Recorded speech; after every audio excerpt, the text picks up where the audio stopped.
जज्बा न्यूज़ में हूं आकाश न्यासी। चौधरी अदील अरशद रहमानिया जो हैं बैरून मुल्क से वापस आए और बैरून मुल्क वापस आते ही हम कोशिश कर रहे थे कि हमारा इनके साथ इंटरव्यू का टाइम बने, मगर ये काफ़ी ज़्यादा मसरूफ़ थे और आखिरकार आज हमें टाइम मिला। आज हम उनकी रहायशगाह पर मौजूद हैं।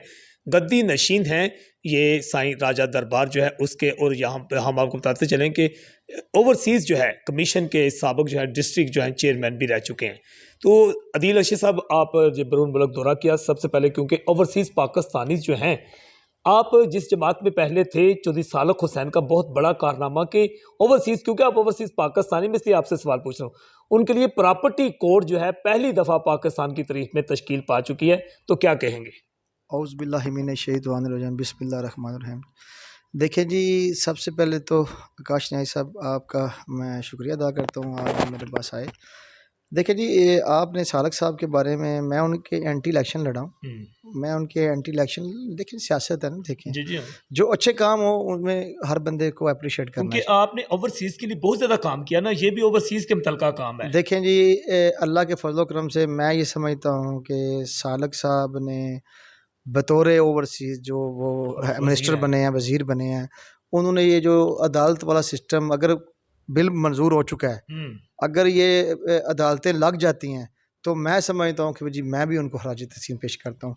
ये तो हमारे मुल्क में ऐसे होता रहता है, लेकिन अगर प्रॉपर ये वाक़ई ही, क्योंकि मैंने 5 साल ओवरसीज़ के लिए काम किया है, प्रॉपर ही, क्योंकि मुझे चौधरी मोहन असलई साहब, अल्लाह ताला उनको इज़्ज़त दे दी, चौधरी परवेज़ इलाही साहब को, मुझे उन्होंने ओवरसीज़ डिस्ट्रिक्ट चेयरमैन अपॉइंट किया था, और उनको भी ये पता है, और ये गुजरात शहर के सारे लोग जानते हैं। अल्लाह के फजल करम से मैंने जितने भी काम किए हैं अपने अल्लाह को हाज़िर नाज़िर जाने किए हैं। कोई बंदा मुझ पे एक भी एलिगेशन लगा दे, अदील अरशद ने कभी भी ज़िंदगी में ओवरसीज़ के काम नहीं किए।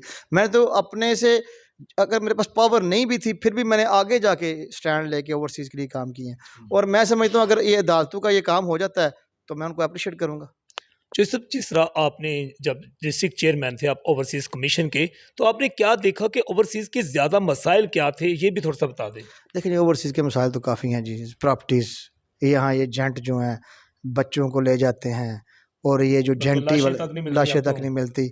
और मैं समझता हूँ कि अगर हमारे गुजरात को, जैसे चौधरी शुजात साहब, अल्लाह ताला उनको सेहत दे, जो शुजात साहब जब प्राइम मिनिस्टर बने थे ना, उन्होंने एक पीआईए, हमारी जो एयरलाइन पीआई थी, जो आज के हमारे मुल्क में बंद हो चुकी है, मैं अपनी आर्मी को भी खराज तहसीन पेश करता हूँ कि हमारी आर्मी का बड़ा काम है, लेकिन हमारी वो जो पीआई एयरलाइन है वो दोबारा चले, और वही डेड बॉडी जो उनका सिलसिला था कि डेड बॉडी फ्री आती होती थी, अब हमारे जो ओवरसीज़ हैं, मैं खुद इंग्लैंड, मेरे बच्चे होते हैं, हम लोग खुद ओवरसीज़ हैं, मैं समझता हूँ अब हमें वो डेड बॉडी लानी बड़ी मुश्किल पड़ गई है, पैसे देने पड़ते हैं, बड़ा कुछ करना पड़ता है, लेकिन उस वक़्त मैं समझता हूँ जो शाह साहब को अल्लाह ताला इज़्ज़त दे, उनका जब प्राइम मिनिस्टर बने, उनका ये जो ऐलान हमें बड़ा पसंद है जी, आज भी हम उस पर अप्रिशिएट करते हैं। जो सब आ जा तनु अखियां उड़ीक दियां, ऐसा तो नहीं लगता है कि शायद आपको चौधरी मोहनस इलाकी, परवेज़ इलाकी और क्योंकि वो तो पीटीआई में चले गए, मगर जिस वक्त आप उनके साथ थे, तो ऐसी इतलात भी मिलती रहती हैं कि शायद एक वक्त आए कि चौधरी अदील अरशद रहमानिया दोबारा मोहनस इलाही के साथी होंगे।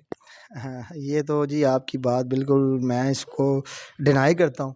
चौधरी मोहन असलई मेरा सगा भाई है, परवेज़ ऐसे मेरे बुजुर्ग हैं, हमारा उनके साथ फैमिली टर्म है, लेकिन सियासत अपनी अपनी, ठीक है। ठीक है।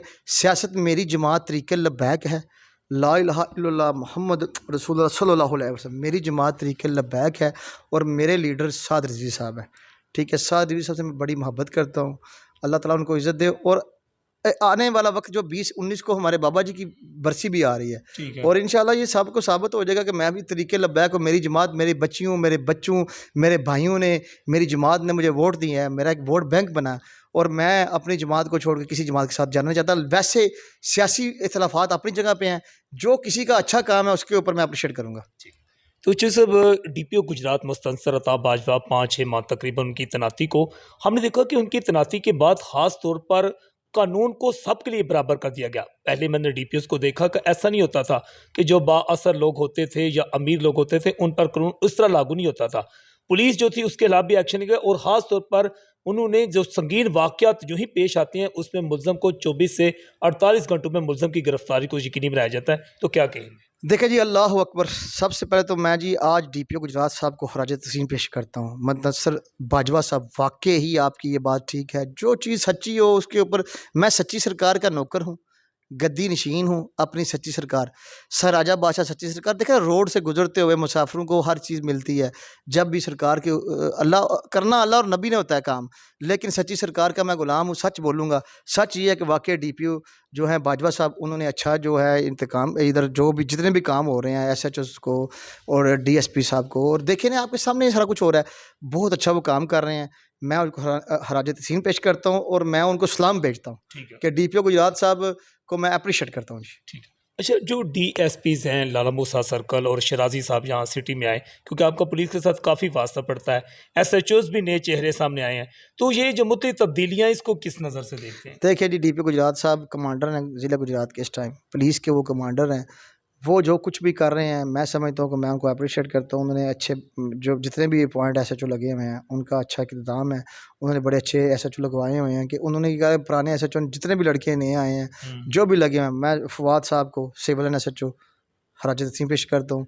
उसके बाद हमारे जितने भी एसएचओस यंग नौजवान यंग, बहुत वो ज़्यादा। मैं कह रहा हूँ कि बड़ा अप्रिशिएट करता हूँ कि उनका इधर आके और उनको इस चीज़ की समझ आ रही है कि हम लोगों ने मेरिट करना है। और मैंने खुद अप्रिशिएट करता हूँ कि जो भी उधर जाता है वो उसी टाइम उनकी दरखास्त फ्रंट डेस्क पे दाखिल होती है और उसी टाइम कार्रवाई होती है। ठीक है।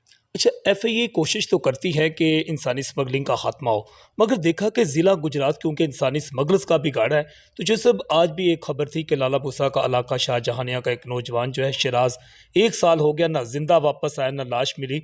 तो इंसानी स्मगलिंग का खात्मा के लिए आप क्या समझते हैं कि एक तो एफआईए क्या इकदाम उठाए, या एफआईए एक फेलियर क्यों है, इसकी क्या वजूहत नजर आ रही है? मैं जी, जो हमारे मिनिस्टर बने हुए हैं चौधरी सालक साहब, शुजात साहब के बेटे, उनके वालिद साहब ने एक बड़ा अच्छे काम किए हैं। मैं उनसे ये अपील करता हूँ, ये तो सबसे बड़ी हमारा ये फॉरेन ऑफिस जो गुजरात में आया है, इसका भी बड़ा अच्छा जी हमारे हाँ, लिए बड़ा अच्छा ये गुड बहुत बड़ा इकदाम है। इक़दाम है। मैं समझता हूँ ये खुद हमारा गुजरात पंजाब पूरे पाकिस्तान का दिल है। गुजरात के लोग, हम लोग ओवरसीज़ जितने इंग्लैंड, कनाडा, अमेरिका, पूरी दुनिया में हैं, हम गुजरात पाकिस्तान का दिल है। और मैं समझता हूँ गुजरात के लोगों के लिए ये एफआईए को हुक्म किया जाए कि हमारे जो स्मगलर, जितने भी स्मगलर हैं, जो जान की बाजी लोग लगा के मरते जा रहे हैं, अल्लाह ताला हमको इस इज़ाब से बचाए और ये जितने भी एजेंट हैं, जितने भी एफआईए इमिग्रेशन के ये लोग हैं, इनको ख़त्म किया जाए। जी जसब, जिस तरह आपने बताया कि तकरीबन 10 लाख से ज़ायद यहाँ जो है ओवरसीज़ पाकिस्तान के 10 साथ लाख सिर्फ नहीं, 25-30 लाख। अच्छा, चल 30 लाख अगर ज़िला गुजरात के ओवरसीज़ हैं, तो अजीब बात है कि हमारा एयरपोर्ट नहीं है। तो ये क्या आपको समय कुछ प्लान भी बनता रहा, तो इस बारे से ज़रूर कुछ कहें, मैं कुछ कहता पता है? हूँ अल्लाह अकबर, इंशाल्लाह ताला अल्लाह ताला करम करेगा। अगर हमारे मुल्क में अच्छे लीडर आए, हमारी जो आर्मी है, अल्लाह ताला वो उनको भी इज़्ज़त दे। जो हमारी आर्मी है वो लगी हुई है, इंशाल्लाह अल्लाह करम करना, ये हालात सारे ठीक हो जाएंगे। मैं ठीक समझता हूँ है। ये 6 माह साल की ये बात है, हालात ठीक हो जाएंगे, हमारे मुल्क के हालात ठीक हो जाएंगे। अच्छा, आपने बड़ी अच्छी बात की कि वैसे लोग तो समझते हैं, बड़े लोग मायूस नज़र आते हैं। आपके एक तो नए चीफ जस्टिस यहिया अफरीदी भी आए हैं, तो इस हवाले से भी, और जो हमारे आर्मी चीफ हैं, क्या कहेंगे? देखें, ये हाफ़िज़, हमारे जो आर्मी चीफ साहब हैं, हाफ़िज़ साहब हैं, उन्होंने खुद कुरान पाक पढ़ा हुआ है। मैं समझता हूँ अगर अल्लाह ताला उनको और इज़्ज़त दे और वो इंशाल्लाह अच्छा काम करेंगे, अच्छे लीडर आएंगे, हमारे मुल्क के लिए बेहतरी होगी। ठीक है। थैंक यू तो जी। नए चीफ जस्टिस के बारे में? देखिए जी, मैं अदलिया के बारे में कोई बात नहीं करना चाहता। जी नाज़रीन, बिलाशुबा जो है चौधरी अदील अरशद रहमानी, जिस तरह इन्होंने कहा कि ज़िला गुजरात जो है यहाँ पर 30 से 35 लाख जो हैं ओवरसीज़ पाकिस्तानी हैं। इनका कहना था कि एयरपोर्ट हर सूरत होना चाहिए। बाकी इनका ये भी कहना था कि ओवरसीज़ के मसाइल हल करने के लिए जिस वक्त ये डिस्ट्रिक्ट चेयरमैन थे, इनने बिलाशुबा इतने ज़्यादा मसाइल लोगों के हल किए कि, और उसमें इनका बड़ा अहम रोल अदा है। और सबसे बात इन्होंने की कि मैं जिस जमात के साथ हूँ, मैं उसी जमात के साथ साद रिजवी जो हैं वो मेरे लीडर हैं, और मैं अपनी जमात के साथ ही हमेशा काम करूंगा। और बिलाशुबा जब इलेक्शन हुआ था तो इनने रिकॉर्ड वोट भी लिए थे, और इनके वोट बैंक में दिन ब दिन इजाफा भी होता जा रहा है। जज्बा न्यूज़ से मैं हूं आकाश नियाज़।